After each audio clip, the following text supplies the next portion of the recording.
Ukážem vám, ako aplikovať náplasti Frownies na tvár, aby ste predišli a zredukovali výskyt vrások a hlbokých mimických líniek. Náplasti Frownies na tvár sú dostupné v dvoch rôznych štýloch. Máme Frownies na kútiky očí a úst a Frownies na čelo a medzi obočie. V podstate ide o ten istý produkt, len narezaný do rôznych tvarov. Môžete ich používať zameniteľne kdekoľvek na tvári, kam sa hodia. Takže keď si otvoríte balenie Frownies určené na kútiky očí a úst, nájdete vo vnútri dva rôzne tvary. Jeden je v tvare trojuholníkového diamantu a ten druhý má tvar motýla. Sú dodávané v perforovaných pásikoch, presne takto.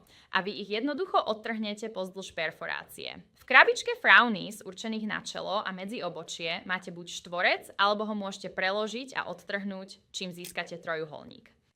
Takže keď otvoríte krabičku určenú na čelo a oblasť medzi obočím, nájdete v nej tieto dlhé papierové pásiky. Takže si poďme aplikovať naše Frownies. Vezmete si svoj Frowny, má lesklú stranu a matnú stranu. Nanesiete teplú vodu na zadnú stranu Frowny a potom prstom zabezpečíte, aby lepidlo bolo pekne lepiace. Vezmem tú náplasť a odložím ju bokom a potom si vezmem ďalšiu. Potom počkám 20 až 30 sekúnd, kým náplasť nezačne lepiť.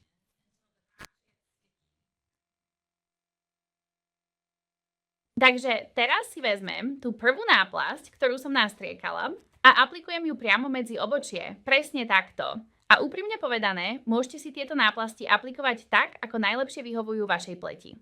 Poďme na zvyšok.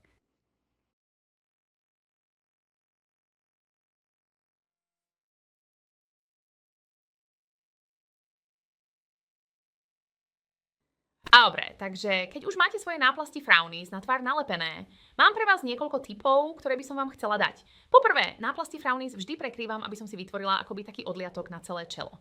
Náplasti Frownies fungujú tak, že nadvihujú podkožný sval, vyhladzujú ho a tým vyhladzujú vrásky z pokožky. Frownies teda skutočne preškoluje vaše svaly, aby ležali na plocho. Ďalší tip pri aplikácii Frownies je, že sa chcete uistiť, že pokriete celú líniu.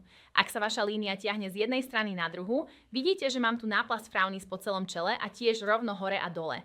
Takže musíš pokryť celú plochu svalu, aby si z toho mal čo najväčší úžitok. Teraz si môžem vziať aj svoje Frownies na kútiky očí a úst a náplasti aplikovať kdekoľvek, kde sa mi začínajú objavovať jemné linky a chcem zredukovať tieto linky a vrásky. Takže keď už máte Frownies náplasti na sebe, chcete ich nosiť minimálne 3 hodiny. Odporúčame, aby ste v Frownies náplastiach spali cez noc. Keď sa ráno zobudíte, môžete použiť teplú žinku, skočiť do sprchy alebo ich len jemne stiahnuť. Ak máte veľmi citlivú pleť, stačí použiť veľa horúcej vody, teplú, vlhkú žinku, priložte ju na náplasti Frownies na chvíľu a potom ich ľahko odstránite. Keď sa ráno zobudíte, všimnete si, že vaše náplasti sú stuhnuté, pretože tvoria odliatok na zdvihnutie svalu a na vyhladenie vrások. Už po jednej noci z Frownies uvidíte ráno výrazný rozdiel. Počas dňa však, keď sa mračíte, usmievate a mimikou prejavujete, v podstate si tie linky na tvár vraciate. Ak už máte hlboké mimické vrásky, odporúčame nosiť Frownies až 30 dní pre trvalejší efekt. Potom môžete nosiť Frownies na udržiavanie. Ja si Frownies pravdepodobne dávam asi týždeň v mesiaci alebo kedykoľvek, keď začnem vidieť, ako sa vrásky a linky znova objavujú. A dúfam, že Frownies náplasti na tvár milujete rovnako ako my. Frownies náplasti na tvár sa používajú už vyše 130 rokov. Vynašla ich moja praprastará mama. A áno, naozaj fungujú.